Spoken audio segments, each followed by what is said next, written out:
PSV cinemas நேயர்களுக்கு வணக்கம். இன்னைக்கு நம்ம திரை விமர்சனத்தில் பார்க்க போற படம் வந்து சிறை. இந்த படத்துல வந்து சுரேஷ் ராஜ்குமார் இயக்கியிருக்கிறாரு. எஸ் லலித்குமார் வந்து ப்ரொடியூஸ் பண்ணியிருக்காரு. இதுல வந்து விக்ரம் பிரபு ஒரு போலீஸ் கேரக்டரா முக்கியமான கேரக்டர்ல பண்ணியிருக்காரு. அது மட்டும் இந்த படத்துல ஒரு முக்கியமான கேரக்டர்ல வந்து அக்ஷய்குமார் பண்ணியிருக்காரு. அவருக்கு அறிமுக படம். ஆனா அந்த படத்தோட கதாநாயகன் சொல்லலாம். சிறைனாலே என்ன மாதிரியான பிரச்சனைகள் இருக்கும், அங்க எப்படி ட்ரீட் பண்ணுவாங்க, போலீஸ் நம்மள எப்படி அடிப்பாங்க, இந்த மாதிரியான விஷயங்கள் நம்ம நிறைய படம் நம்ம பார்த்துருக்கோம். அதாவது வெற்றிமாறன் படத்துலலாம் நம்ம பார்த்துருக்கோம். அவ்வளோ கொடூரமா இருக்கும். பார்க்கவே நம்மளுக்கு பயமா இருக்கும். இந்த படத்துல அப்படியெல்லாம் இல்லாம, ஒரு சைலன்ட்டா ஒரு சூப்பர்பான ஸ்க்ரீன் ப்ளே பண்ணியிருக்காரு சுரேஷ் ராஜகுமாரி.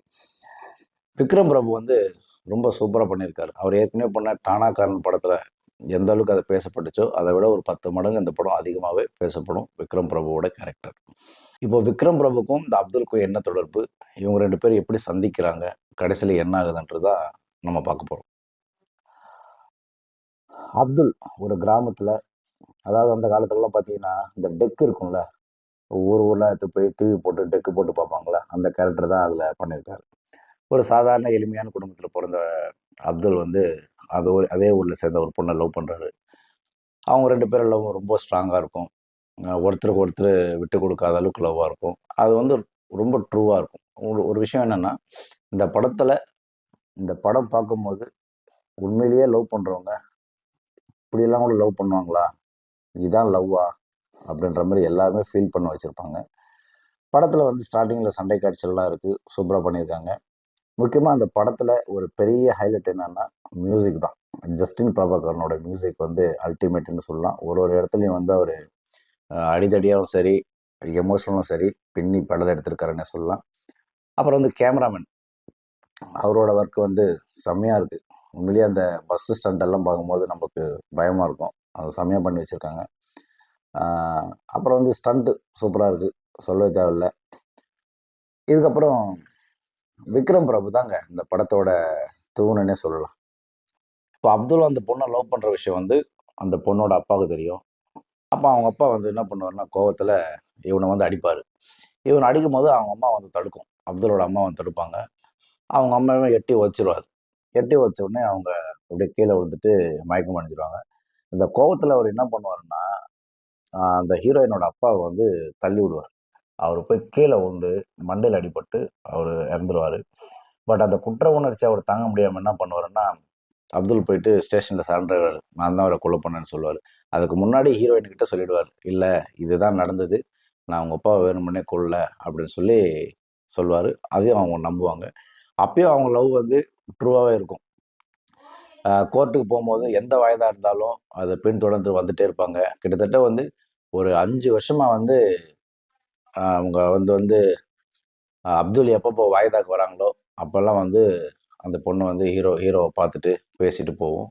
ஆனா, அந்த கேஸ் எடுத்து நடத்தக்கூட ஆள் இல்லாத ஒரு சூழ்நிலை இருக்கும். இப்போ ஒரு கோர்ட்ல வந்து அப்துல்ல வந்து சப்மிட் பண்ணணும். அதுக்கு வந்து நம்ம விக்ரம் பிரபு தான் கூட போறாரு. இப்பதாங்க செம்ம சுவாரஸ்யமா இருக்கும்.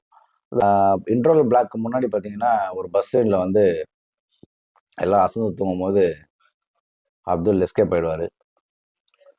அந்த சீன் பயங்கரமா இருக்கும். எல்லாருமே என்ன எக்ஸ்பெக்டேஷன்னா, கைதி தப்பிச்சுட்டான். இதுக்கப்புறம் எப்படி இருக்கும்ன்றது சொல்லியிருப்பாங்க.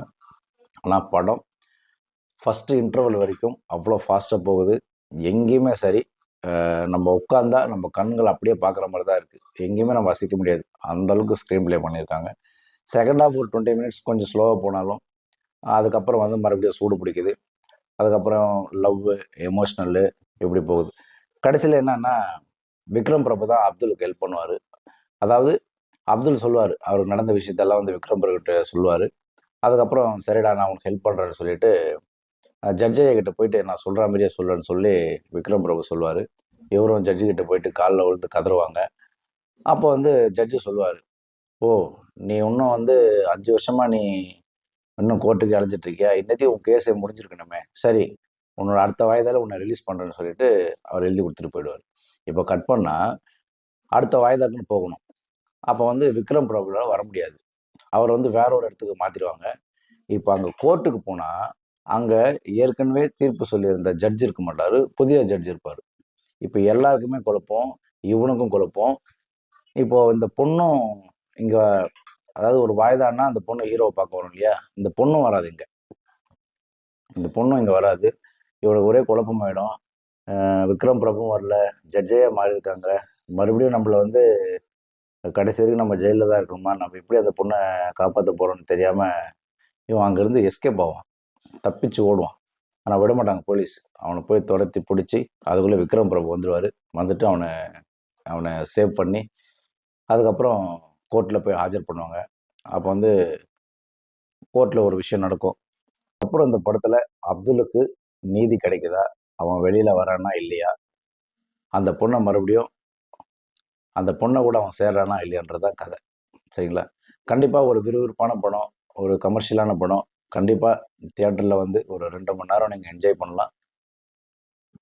உண்மையான காதல் எத்தனை வருஷம் ஆனாலும் வெயிட் பண்ணுவாங்க. அதுக்கு ஒரு உதாரணம் தான் இந்த சிறை படம்.